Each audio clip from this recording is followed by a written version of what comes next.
আসসালামু আলাইকুম। আমি সাইদ আনোয়ার সজীব পড়াশোনা করছি ঢাকা বিশ্ববিদ্যালয়ে এবং বিএসএল একাডেমির আজকের এই ক্লাসে তোমাদের সকলকে স্বাগত জানাচ্ছি। Education for all, education for free এই মোটো নিয়ে আমরা আমাদের ধারাবাহিক কার্যক্রম পরিচালনা করছি, যার মধ্য দিয়ে ঢাকা বিশ্ববিদ্যালয় সহ বুয়েট এবং দেশসেরা পাবলিক বিশ্ববিদ্যালয়ের শিক্ষার্থীদের দ্বারা আমাদের এই কার্যক্রম রেগুলার পরিচালিত হতে থাকবে ইনশাআল্লাহ। আজকের এই ক্লাসের মধ্য দিয়ে আমরা ঢাকা বিশ্ববিদ্যালয়ের 2023-24 সেশনে আসা ইংরেজি অংশের প্রশ্নগুলান সমাধান করে ফেলবো, যার ফলে তুমি এতটুকু আইডিয়া করে ফেলবে যারা এবার এইচএসসি পরীক্ষা দিবা এক মাস পর, এই এইচএসসি পরীক্ষার্থীরা বুঝতে পারবা যে আসলে ভাইয়া ঢাকা বিশ্ববিদ্যালয়ের জন্য কিভাবে পড়া উচিত বা এইচএসসি রিলেটেড কোন টপিক গুলাকে এখন থেকে একটু বেশি জোর দেয়া উচিত। তাহলে কথা না বাড়িয়ে আমরা আমাদের কাঙ্ক্ষিত আলোচনায় চলে যাচ্ছি। Question number 1, for myself I choose the cheapest dish on the menu। আজকের এই ক্লাস খুবই কার্যকরী হবে তাদের জন্য যারা পরবর্তীতে ঢাকা বিশ্ববিদ্যালয়ের স্বপ্ন দেখছো এবং প্রত্যেক বছর এই ঢাকা বিশ্ববিদ্যালয় ভর্তি পরীক্ষার ক্ষেত্রে ইংরেজি অংশে 70 থেকে 80% শিক্ষার্থী আসলে পাস মার্কই তুলতে পারে না, সেখানে আসলে চান্স পাওয়া তো দূরের কথা। আসলে ভাইয়া প্রশ্ন খুব বেশি কঠিন হয় না, জাস্ট একটু বুঝে বুঝে পড়ার অভ্যাসটা থাকতে হবে। Question number 1, for myself I choose the cheapest dish on the menu dash। আমরা এখানে যে জিনিসটা লক্ষ্য করতেছি ভাইয়া, প্রথম যে ক্লোজ অংশটা ছিল, এই প্রথম ক্লোজে একটা সাবজেক্ট এবং একটা ফাইনাইট ভার্ব আছে, বাট এর পরবর্তীতে যে এই এন্ড অংশটা উল্লেখ আছে, এই এন্ড অংশ যখন উল্লেখ থাকবে তার আগে অবশ্যই এন্ড এর পরবর্তী ক্লোজকে মিল করতে একটা সাবজেক্ট এবং নতুন আরেকটা ফাইনাইট ভার্ব নিতে হবে। নতুন একটা সাবজেক্ট, নতুন আরেকটা ফাইনাইট ভার্ব অবশ্যই নিতে হবে, আদারওয়াইজ আমার স্ট্রাকচার অনুযায়ী মিলবে না। কারণ আমার সেন্টেন্স গঠনের যে মেইন প্রক্রিয়া অবশ্যই সাবজেক্ট এবং ফাইনাইট ভার্ব মাস্ট বি থাকতে হবে। দেখো এখানে যে বিষয়টা ছিল, and was that a mutton chop, না ভাই এই এন্ড এর পরেই লাগতো হচ্ছে সাবজেক্টটা, এন্ড এর পরেই লাগতো সাবজেক্টটা, সুতরাং এ নাম্বার প্রশ্নটা আমার অপশনটা হচ্ছে না। অপশন বি ওয়াজ এ মাটন চপ, এখানে কোনো প্রকার সাবজেক্টের অস্তিত্বই নাই, সুতরাং বি নাম্বার অপশনটি আমি বাদ দিয়ে দিচ্ছি। এরপরে option number C, and that was a mutton chop, yes exactly that is the correct answer, option number C, and that was a mutton chop। Option number D A আছে that was a mutton chop, but আমার যে and এর দরকার, যেটাকে আমি বলি close, যে link করেছে দুইটা ক্লোজ কে লিংক করে একটা বাক্য তৈরি করেছে, এই and এখানে অনুপস্থিত, এখানে ডি নাম্বার অপশন ডিও হচ্ছে না। আমাদের কোয়েশ্চেন নাম্বার 1 এর কারেক্ট অ্যান্সার হচ্ছে and that was a mutton chop। এবং এটা টেক্সট বুক ভিত্তিক একটা প্রশ্ন ছিল, টেক্সট বুক ভিত্তিক একটা প্রশ্ন ছিল। তোমরা যারা টেক্সট বুকে এই লাইনটা পড়ে ফেলছো তাদের জন্য ভাই এত কিছু জানার দরকার নাই, মুখস্থ লাইনও দাগাই দেওয়া সম্ভব ছিল। সুতরাং আমাদের এই প্রশ্নের কাঙ্ক্ষিত অ্যান্সার কি পাচ্ছি? Question number 1 correct answer C. Question number 2 তে চলে যাই। She has been the principal of the school dash the last 5 years. এক্ষেত্রে ফর এবং সিন্সের ব্যবহার সারা জীবন পড়ছি ভাই, ফর এবং যে সিন্সের ব্যবহার এটা কিন্তু আমরা সারা জীবনই পড়ছি। এই ফর কখন বসবে? এখানে আছে লাস্ট 5 ইয়ার্স, যখন এই সংখ্যাবাচক থাকবে, সংখ্যাবাচক থাকলে আমরা নরমালি ব্যবহার করি কি ফর। খুবই কমন এবং খুবই সহজ একটা প্রশ্ন, এবং সারা জীবন ফর এবং সিন্সের ব্যবহারটা আমরা নরমালি কম বেশি পড়েই আসছি। তাহলে আমাদের এই প্রশ্নের কাঙ্ক্ষিত অ্যানসার কি হবে ভাইয়া? She has been the principal of the school for the last 5 years. Question number 2 ডান। তাহলে আমরা এতটুকু নিশ্চিত করব ভাই আসলে এই প্রশ্নে কি ফেল করা সম্ভব, আসলে সম্ভব কিনা একটু দেখবো। Question number 3, how many times dash you been abroad. How many times, এই টাইমস কি অবস্থায় আছে? এখানে প্লুরাল, এখানে টাইমস আছে হচ্ছে প্লুরাল। এইখানে এর পরবর্তী দেখো ইউ হচ্ছে এই সেন্টেন্সের সাবজেক্ট, এরপরে বি হচ্ছে বি ভার্বের পাস্ট পার্টিসিপল, বি হচ্ছে বি ভার্বের পাস্ট পার্টিসিপল। তাহলে কি বসতে পারে? ইউ যেহেতু সাবজেক্ট, ইউ সাবজেক্ট হচ্ছে সেকেন্ড পারসন, ইউ সাবজেক্ট হচ্ছে সেকেন্ড পারসন, এই সেকেন্ড পারসনের সাথে কিন্তু ভাই এখানে বসবে হচ্ছে হ্যাভ, এখানে বসবে হচ্ছে হ্যাভ। তাহলে how many times have you been abroad, আমাদের এই প্রশ্নের কাঙ্ক্ষিত অ্যান্সার হচ্ছে এ নাম্বার। এবং এটা কোন টেন্সে আছে? আমি যদি টেন্স উল্লেখ করতে যাই তাহলে এটা হচ্ছে প্রেজেন্ট পারফেক্ট টেন্সের একটা প্রশ্ন। তাহলে এটা কি অবস্থায় আছে ভাই? প্রেজেন্ট পারফেক্ট টেন্সের একটা প্রশ্ন। প্রেজেন্ট পারফেক্ট টেন্স কোনটা ভাই? কাজ সমাপ্ত হয়ে গেছে বাট ফলাফল এখনো বিদ্যমান থাকবে। Question number 4, she was selected from 1400 competitors. এই যে মেইন বিষয়টা দেখো ভাই, সিলেক্টেড ফ্রম, এক্ষেত্রে আমরা বিটুইন এবং অ্যামং এর ব্যবহার যেটা জানি, বিটুইন আর হচ্ছে অ্যামং, এই বিটুইন হচ্ছে দুইজন ব্যক্তি, দুইটা গ্রুপ, দুইটা কম্পিটিটিভ পার্টি, নাথিং ফ্যাক্ট। মানে দুইয়ের অধিক যখন যাবে, দুইটা গ্রুপ হতে পারে, দুইটা কম্পিটিটিভ পার্টি হতে পারে, দুইটা ব্যক্তি হতে পারে, দুইজন ইন্ডিভিজুয়াল হতে পারে, সেক্ষেত্রে বলবে হচ্ছে বিটুইন। আদারওয়াইজ যখন দুই ক্রস করবে তখন হয়ে যাবে হচ্ছে অ্যামং। তাহলে এখানে আছে 1400, তাহলে দুই ক্রস করছে। এবং এখানে আরেকটা জিনিস মাথায় রাখতে হবে, দেখো ওয়াজ সিলেক্টেড, তার মানে সি হচ্ছে এই সেন্টেন্সের সাবজেক্ট, ওয়াজ হচ্ছে অক্সিলারি ভার্ব। অক্সিলারি ভার্বের পরে যখন ভার্বের পাস্ট পার্টিসিপল থাকে, অক্সিলারি ভার্বের পরে যদি ভার্বের পাস্ট পার্টিসিপল থাকে, এটা অবশ্যই বুঝতে হবে এটা কোন অবস্থায় আছে ভাই, এটা আছে হচ্ছে প্যাসিভ অবস্থায়। এটা আছে কি অবস্থায়? প্যাসিভ অবস্থায়। তাহলে ফ্রম অ্যামং 1400 কম্পিটিটরস, আমাদের এই প্রশ্নের কাঙ্ক্ষিত অ্যান্সার হচ্ছে এ নাম্বার। কোশ্চেন নাম্বার 5 এ চলে যাই। How does junk food dash from fast food? এক্ষেত্রে যে বিষয়টা মাথায় রাখতে হবে, দেখো ডাজ জাঙ্ক ফুড, এই ডাজ হচ্ছে এখানকার প্রেজেন্ট ইনডিফিনিটের ইন্ডিকেটর। প্রেজেন্ট ইনডিফিনিট টেন্সের যদি আমরা বলি ইন্ডিকেটর, সেটা হচ্ছে ডাজ। তাহলে এর পরবর্তীতে জাঙ্ক ফুড, তাহলে আমার এখানে একটা কি লাগবে ভাই? Main verb. এখানে একটা লাগবে হচ্ছে মেইন ভার্ব, বা যেটাকে আমরা বলে থাকি হচ্ছে ফাইনাইট ভার্ব। তাহলে এখানে যে ডিফারেন্ট আছে, এ নাম্বার অপশনটা হচ্ছে অ্যাডজেক্টিভ, ডিফারেন্ট হচ্ছে অ্যাডজেক্টিভ, এ নাম্বার অপশন হচ্ছে না। ডিফার ভার্ব হতে পারে, ডিফারেন্স সি আছে, এটা হচ্ছে নাউন, ডিফারেন্সে সি আছে, এটা নাউন, সি নাম্বার অপশনটাও হচ্ছে না। এবং ডিফার এটা আসলে মিনিং এর সাথেই যাচ্ছে না। আমাদের এই প্রশ্নের কাঙ্ক্ষিত অ্যান্সার হচ্ছে B number. How does junk food differ from fast food? ভাই খুব কঠিন না, বাট বুঝে বুঝে পড়ার অভ্যাসটা থাকতে হবে, আদারওয়াইজ ভালো করা পসিবল না। পরবর্তী question number 6, what is the synonym of animosity? এই অ্যানিমোসিটি শব্দটার অর্থ হচ্ছে, আমি জানি যেটা হচ্ছে শত্রুতা। অ্যানিমোসিটি আমরা জানি হচ্ছে শত্রুতা। এর কি চাইছে ভাই? সমার্থক। শত্রুতা এই শব্দটার চাইছে হচ্ছে সমার্থক। দেখো সমার্থক যখন চাবে, হারমোনি মানে কি ভাই? হারমোনি মানে জানি আমরা শান্তি অবস্থা বা বন্ধুত্বপূর্ণ, সুতরাং এটা অ্যান্টোনিম হতে পারে, এ নাম্বার অপশনটা সিনোনিম না। অ্যানমিটি হতে পারে। সেরেনিটি মানে কি?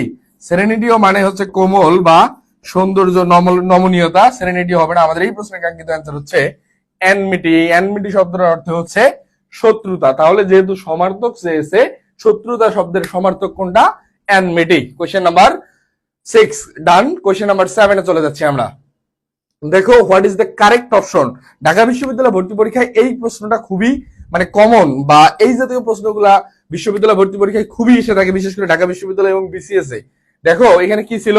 এই লাইফস্টাইল শব্দটার কথা মাথায় রাখবা। যখন লাইফস্টাইল শব্দটা কোনো সেন্টেন্সে পাবা, নরমালি অ্যাজ ইউজুয়ালি এই লাইফস্টাইল শব্দটা হচ্ছে প্রেজেন্ট ইনডিফিনিট টেন্সে ব্যবহৃত হয়। অ্যাজ ইউজুয়ালি প্রেজেন্ট ইনডিফিনিট টেন্সে ব্যবহৃত হয়। এখানে আমরা দেখতেছি হাউ ডাজ দ্য ফুড, কি অবস্থায় আছে ভাইয়া? দা ফুড হচ্ছে এখানকার সাবজেক্ট, এরপরে আছে এফেক্ট, মানলাম পূর্ণিমাস লাইফস্টাইল হতে পারে। How does the food affect Purnima's? এখানে দেখো হাউ এর পরে কোনো অক্সিলারি ভার্ব এখানে বি নাম্বার অপশনে নাই, ডিরেক্ট সাবজেক্ট আছে, সুতরাং এটা হতে পারে না। বি নাম্বারটা আগে কাটলাম। সি নাম্বারে হাউ ওয়াজ দা ফুড, এই লাইফস্টাইল থাকার কারণে এটা প্রেজেন্ট ইনডিফিনিটে হবে, পাস্টে যাবে না। সি নাম্বার অপশনটাও হচ্ছে না। অপশন ডি আছে how does the food effect? ভাই আমার দরকার ভার্ব নট নাউন। এই ইফেক্ট হচ্ছে নাউন, এই ইফেক্ট হচ্ছে নাউন, এর ভার্ব ফর্ম হচ্ছে এফেক্ট, এর ভার্ব ফর্ম হচ্ছে এফেক্ট। কেন? এইখানে দেখো দা ফুড সাবজেক্টের পরে আমার আর নাউনের দরকার নাই, সুতরাং ডি নাম্বার অপশনটা হচ্ছে না। আমাদের এই প্রশ্নের কাঙ্ক্ষিত অ্যান্সার এই number. How does the food affect Purnima's lifestyle? আশা করি তোমরা সকলেই বুঝতে পারছো। এর পরবর্তী question number 8, choose the correct adverb. এই অ্যাডভার্বের ক্ষেত্রে আমাদের যে জিনিসটা identification of parts of speech Dhaka বিশ্ববিদ্যালয় ভর্তি পরীক্ষায় আসবে, প্রথমেই যে জিনিসটা মাথায় রাখতে হবে, যদি নাউনের সাথে এলওয়াই যুক্ত হয় তখন এটা হয়ে যায় হচ্ছে অ্যাডজেক্টিভ, আর অ্যাডজেক্টিভের সাথে যদি এলওয়াই যুক্ত হয় এটা হয়ে যায় হচ্ছে অ্যাডভার্ব। অ্যাডজেক্টিভের সাথে এলওয়াই যুক্ত হয়ে গেলে এটা হয়ে যায় অ্যাডভার্ব। তাহলে এখানে প্রিটি অ্যাডভার্ব হওয়ার সুযোগ নাই, প্রিটিফাই অ্যাডভার্ব হওয়ার সুযোগ নাই, প্রিটিয়ারও অ্যাডভার্ব হওয়ার সুযোগ নাই। এলওয়াই আছে একটা অপশনে প্রিটিলি, এখানে শব্দটা ছিল এমন PRETTY, এই প্রিটি শব্দের সাথে এলওয়াই যুক্ত হয়ে গেছে প্রিটিলি, সুতরাং আমাদের এই প্রশ্নের কাঙ্ক্ষিত অ্যান্সার প্রিটিলি, এ নাম্বার কারেক্ট অ্যান্সার। তাহলে কোয়েশ্চেন নাম্বার 8 ডান, প্রিটিলি অ্যাডভার্ব। খুব কি কঠিন মনে হচ্ছে ভাইয়া? অবশ্যই কঠিন না, বাট আমাদের ডেপথ অফ নলেজ বা প্রপার ওয়েতে প্রিপারেশন নিতে না পারার কারণেই কিন্তু আমরা আসলে ঢাকা বিশ্ববিদ্যালয়ের ইংরেজি অংশতে বারবার ফেল করে যাচ্ছি। Question number 9, choose the correct sentence. তাহলে আমরা এখানে দেখি cycling is a good exercise, cycle is a good exercise. Main যে বিষয়টা আমাদেরকে মাথায় রাখতে হবে, verb plus ING, verb plus ING যুক্ত অবস্থা যদি নাউনের কাজ করে তখন আমরা সেটাকে বলে থাকি হচ্ছে জেরান্ড। ভার্ব প্লাস আইএনজি যুক্ত অবস্থা যদি নাউনের কাজ করে থাকে তখন সেটাকে আমরা বলে থাকি জেরান্ড। তাহলে এই cycle is a good exercise এটা হওয়ার কোনো সুযোগই নেই, এটা তো নাউনই না। Cycling, yes exactly that is the point. CYCLE, cycle plus ING, cycling is a good exercise. আমাদের এই সাইক্লিং হচ্ছে এখানে একটা জিরান, এই সাইক্লিং হচ্ছে জিরান, এবং আমাদের এই প্রশ্নের কাঙ্ক্ষিত অ্যান্সার হচ্ছে cycling is a good exercise. পরবর্তী প্রশ্নটা লক্ষ্য করি, কারণ কি ভাই দেখো সাইক্লিং হচ্ছে এই সেন্টেন্সে কি অবস্থায় আছে, সাইক্লিং সাবজেক্ট, এরপরে ইজ হচ্ছে এই সেন্টেন্সের ফাইনাইট ভার্ব, ইজ হচ্ছে এই সেন্টেন্সের ফাইনাইট ভার্ব, সাবজেক্ট হচ্ছে ফাইনাইট ভার্ব, হচ্ছে সেন্টেন্স ক্লিয়ার, কোনো কিচ্ছু দেখার দরকার নাই, বাট টু দা পয়েন্টে ইন করতে হবে, বুঝে বুঝে পড়ার চেষ্টা করতে হবে। মুখস্থ বিদ্যা করে আসলে এই জাতীয় প্রশ্নগুলো সলভ করা সম্ভব না।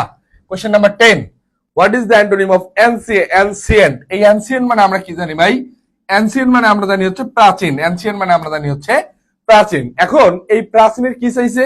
প্রাচীনের চাইছে হচ্ছে বিপরীত শব্দ, প্রাচীনের বিপরীত শব্দ। বিপরীত শব্দের ক্ষেত্রে আমরা যে জিনিসটা মাথায় রাখবো, আমাদের প্রত্যেকটা অপশন একটু দেখা দরকার। কন্টেম্পোরারি এই শব্দটার মিনিং হচ্ছে সমসাময়িক, সমসাময়িক। তাহলে এটা হতে পারে, ইয়েস এক্স্যাক্টলি এটাই কারেক্ট অ্যান্সার। আমরা বাকি অপশনগুলো একটু লক্ষ্য করি। আর্কাইক মানে কি? আর্কাইক মানেও জানি আমরা হচ্ছে প্রাচীন, তাহলে এটা সিনোনিম হতে পারে, নট অ্যান্টোনিম। হিস্টোরিক মানে ঐতিহাসিক, এটা হচ্ছে না।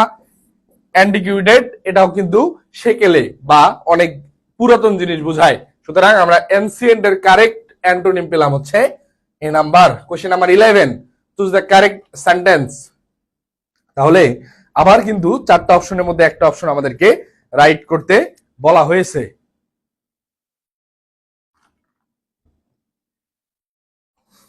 এক্ষেত্রে আমাদের যে জিনিসটা মাথায় রাখতে হবে, আই বট, প্রথম অপশনটা কি অবস্থায় আছে? Two pair of trousers. ভাই এখানে হচ্ছে টু, তাহলে এই পেয়ার অফ হবে না, এখানে হবে পেয়ার্স অফ, সুতরাং এই নাম্বার অপশনটি হচ্ছে না। অপশন বি হচ্ছে can you give me some advices? Yes that is the point.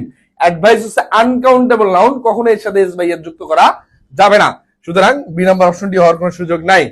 I read poetry about a horse. ভাই আই রিড পোয়েট্রি, এটা তো আসলে কোনো মিনিং এর সাথে মিলতেছে না। আই রিড এটা হতে পারে poem, I read poem about a horse, C number অপশনটিও হচ্ছে না। Hamlet is one of Shakespeare's most famous works. Yes, exactly that is the correct answer. কেন ভাই? এই ওয়ার্কস মানে কিন্তু সাহিত্যকর্ম, ওয়ার্কস মানে হচ্ছে সাহিত্যকর্ম। এই ওয়ার্কস মানে কিন্তু কাজের মানে অনেকগুলো কাজ প্লুরাল, এটা বোঝাচ্ছে না। ওয়ার্ক হচ্ছে আনকাউন্টেবল নাউন, যেটা আমরা জানি কাজ, এর সাথে যখন এস যুক্ত করে যায় তখন সেটা হয়ে যায় সাহিত্যকর্ম। তাহলে Hamlet is one of Shakespeare's most famous works. আমাদের এই প্রশ্নের কাঙ্ক্ষিত অ্যান্সার হচ্ছে D number. Question number 12, which of the following sentence has an interjection in it? অর্থাৎ কোন অপশনে ইন্টারজেকশন আছে একটু লক্ষ্য করি। Well it is time to say good bye হতে পারে। এই জাতীয় কোন বাক্য যখন তুমি দেখবা, কোন শব্দ একটা শব্দ শেষ হয়ে কমা দিয়েছে এবং এই শব্দের সাথে ওই পুরো বাক্যের অন্য কোনো শব্দের আর কানেকশন নাই, দেখো ওয়েল এরপরে পুরো সেন্টেন্সটা কিন্তু আলাদা। এই যখন আলাদা করে ফেলা হবে, এক্ষেত্রে এই ওয়েল শব্দটার পরে বাক্যটা এভাবে হওয়ার কথা ছিল, ওয়েল একটা ইন্টারজেকশন সাইন, এই ইন্টারজেকশন সাইনটা না থাকলেও এটা ইন্টারজেকশন হিসেবে কাজ করবে। আমাদের এই প্রশ্নের কাঙ্ক্ষিত অ্যান্সার হচ্ছে এ নাম্বার। আদারওয়াইজ অন্য কোনো অপশনে ইন্টারজেকশনের কোনো সুযোগ নাই। Question number 13, which word is misspelled? অর্থাৎ কোন বানানটা, নিচের কোন বানানটা ভুল আছে আমাদের সেটাই অ্যান্সার করতে হবে। ভুল দেখি, RECEIVE রিসিপ্ট, ঠিক আছে এটা হচ্ছে না। RECIEPT না ভাই, এই রিসিপ্ট বানান হচ্ছে RECEIPT, সুতরাং এইটা ভুল, তার মানে আমাদের এইটাই কারেক্ট অ্যান্সার, যেটা ভুল সেটাই কারেক্ট অ্যান্সার। রেসেস বানানো ঠিক আছে, রিসেন্ট বানানো ঠিক আছে, তাহলে আমরা কারেক্ট অ্যান্সার কোনটা পাইলাম? কারেক্ট অ্যান্সার পাইলাম হচ্ছে RECEIPT, এইটা হচ্ছে অরিজিনাল বানান, আর ভুল বানান হচ্ছে B number. Correct answer B number. Question number 14, identify the types of sentence in my opinion Romeo and Juliet by William Shakespeare is a great play. খুবই কম মানে কনফিউজিং একটা প্রশ্নের মধ্যে ছিল এটা একটা। দেখো ভাই, Romeo and Juliet by William Shakespeare is a great play, একদম কমন একটা বাক্য। অ্যাসার্টিভ সেন্টেন্স যে নরমালি আমরা কোনো বক্তার উদ্ধৃতি বলতেছি বা বক্তার বক্তব্য শুনতেছি, এক্ষেত্রে ইম্পারেটিভ সেন্টেন্স কখন হয়? ইম্পারেটিভ সেন্টেন্স হবে আদেশ, উপদেশ, অনুরোধ বুঝাবে, এবং এটা কি নরমালি ভার্ব দিয়ে শুরু হবে। ভার্ব দিয়ে শুরু হয় না, এই নাম্বার অপশনটি হচ্ছে না। B declarative, yes that is the point. এই ডিক্লারেটিভ শব্দটা হচ্ছে অ্যাসার্টিভ শব্দটার সিনোনিম। আমরা যেটাকে অ্যাসার্টিভ বলি, এই অ্যাসার্টিভের আরেকটা নাম হচ্ছে ডিক্লারেটিভ। আমাদের এই প্রশ্নের কাঙ্ক্ষিত answer B number, declarative. Interrogative তো অবশ্যই প্রশ্নবোধক নাই, তার মানে ইন্টারোগেটিভ হচ্ছে না, এক্সক্লামেটরিও হচ্ছে না। তোমরা যারা এই অ্যাসার্টিভের সিনোনিমিয়াস শব্দটা জানতা তারা ইজিলি অ্যান্সার করে আসতে পারছো ইনশাআল্লাহ। Question number 15, identify the figure of speech a terrible beauty is born. এটা মেইনলি সাহিত্যের একটা টার্ম ছিল। এই সাহিত্যের টার্মগুলো ঢাকা বিশ্ববিদ্যালয় ভর্তি পরীক্ষায় প্রত্যেকবার একটা দুটো হলে আসে। দেখো বাক্যটা কেমন ছিল, এ টেরিবল বিউটি। বিউটি মানে আমরা কি জানি? বিউটি মানে আমরা জানি হচ্ছে সৌন্দর্য, আর এই টেরিবল মানে হচ্ছে ভয়ঙ্কর। টেরিবল মানে হচ্ছে ভয়ঙ্কর। দেখো পাশাপাশি দুইটা শব্দ আছে, কি অ্যান্সার দিচ্ছে? বিপরীতমুখী অ্যান্সার দিচ্ছে। পাশাপাশি দুইটা শব্দ বিপরীতমুখী অ্যান্সার দিচ্ছে। এই জাতীয় কোনো বাক্য যদি চলে আসে, পাশাপাশি দুইটা শব্দ বিপরীতমুখী অ্যান্সার দিচ্ছে, তখন আমরা সাহিত্যের ভাষায় তাকে বলি অক্সিমরন। তখন আমরা সাহিত্যের ভাষায় তাকে কি বলি? অক্সিমরন। মেটাফোর হচ্ছে রূপক কল্পনা। মেটাফোর হচ্ছে রূপক কল্পনা। আইরনি মানে যেটা হওয়া উচিত কিন্তু হচ্ছে না। অনেক সময় আমরা এরকম গল্প শুনি যে ডাকাত পুলিশের পুরো ফাঁড়ি নিয়ে গেছে, কিন্তু আসলে হওয়া উচিত কি ছিল? পুলিশ কি ডাকাতকে ভয় করবে? না, ডাকাতেই পুলিশকে ভয় করবে। বাট সেখানে ডাকাত এসে যদি পুলিশকে এসে পুলিশের সাথে পুলিশকে ডাকাতি করে, তাহলে এই জাতীয় বিষয়গুলো হচ্ছে আয়রনি। আর পার্সনিফিকেশন, কোন বস্তুকে ব্যক্তি কেন্দ্রিক চাপিয়ে দেওয়ার যে প্রবণতা, সেটাই হচ্ছে পার্সনিফিকেশন। আমাদের এই প্রশ্নের কাঙ্ক্ষিত অ্যান্সার হচ্ছে অক্সিমরন। কোয়েশ্চেন নাম্বার 15 ডান। আমরা আজকে 15টা প্রশ্ন দেখলাম ঢাকা বিশ্ববিদ্যালয়ে বিগত সালে মানে রিসেন্ট সালে আসা। ইনশাল্লাহ ধারাবাহিকভাবে আমরা বিশ্ববিদ্যালয় ভর্তি পরীক্ষা, চাকরির পরীক্ষা থেকে বিভিন্ন কম্পিটিটিভ পরীক্ষার প্রশ্ন সলভ নিয়ে, ইংরেজি অংশ নিয়ে আমি সাইদ আনোয়ার সজীব হাজির হওয়ার চেষ্টা করব। দেখা হবে পরবর্তী কোনো আয়োজনে, পরবর্তী কোনো ক্লাসে। সে পর্যন্ত সকলে ভালো থাকুন, সুস্থ থাকুন। আল্লাহ হাফেজ। বিএসএল একাডেমির সাথেই থাকুন। আসসালামু আলাইকুম।